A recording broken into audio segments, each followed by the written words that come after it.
be here. I'm also very moved by my surroundings here. I never expected the site to be such an impressive one and a moving one at the same time. So, talk right into the microphone. Oh, sorry.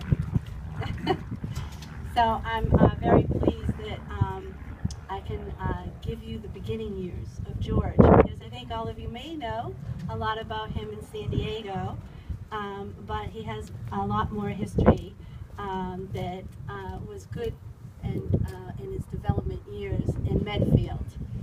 So George was really not an ordinary fellow. He had cultivated his humor early on, so it didn't happen here when he got to California. It just got better. So he was one of those children that didn't have to study. He was quite bright, and so he entertained himself in school and with his schoolmates by making fun of almost everyone. And he did it mostly with drawings. He was very good at art, and he did drawings of these people, and they were like caricatures that we know today. And he didn't only just do it in school, he also did it in church. And so that became very notable that he was making fun of people in church. But it was all accepted. Everybody thought the pictures were very impressive. If you happen to be the subject matter, you might not be so impressed. But yes, he definitely had a great sense of humor. All right, so I'm going to start with his birth and where he went from there. So he was born on April 3rd, 1823. And I think this is quite fitting that we have this ceremony in April, because that's when he was born, and I think he'd find that very fitting and be very pleased. So his parents were Mary Allen Townsend, and his father was John Barton-Derby. And they both have a pretty good family history. The Derbys were very famous in Salem, Massachusetts, and Elias Haskett, his great-grandfather, was the first millionaire of America. So that's how significant he was. And then his mother's family was clergy, which in that time frame, that was very important. They pretty much led the town in what direction they were going in. So both his grandfather and great-grandfather were both clergy. The first one was of Needham, and the other one was of Medfield. So you have to look at his beginnings to understand where George went to.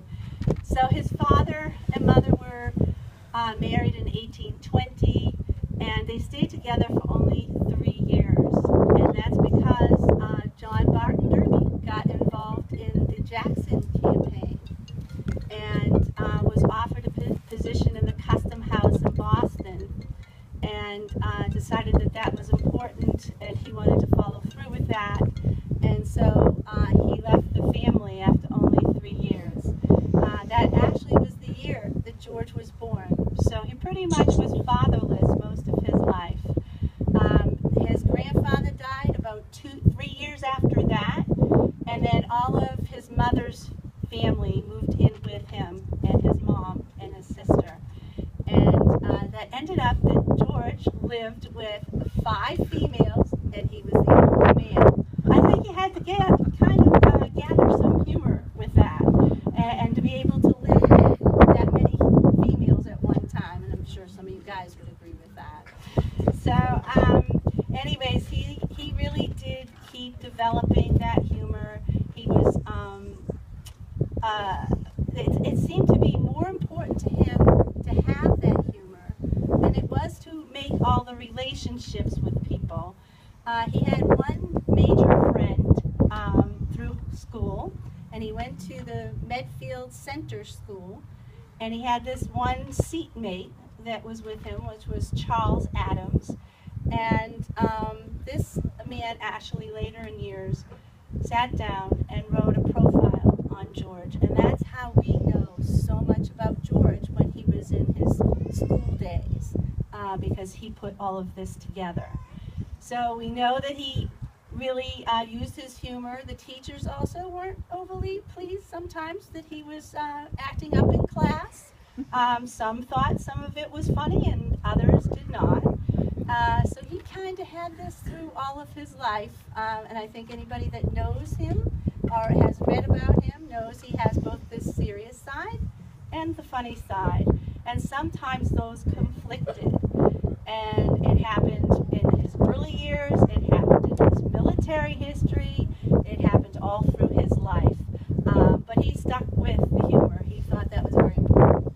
So I actually think he'd be very proud to know that the Swabop chapter is representing him, because they both do the same thing, the serious and the humorous. And I think he'd be very pleased to have you guys representing him. I truly do.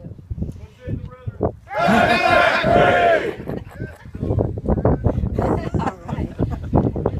So he did go off to boarding school, and he went to several of them. He had some that were very bad experiences, and others that were good. And then eventually he went off to a military school, went there for 6 months, and declared when he came back home that he must go to West Point. And how could we accomplish that?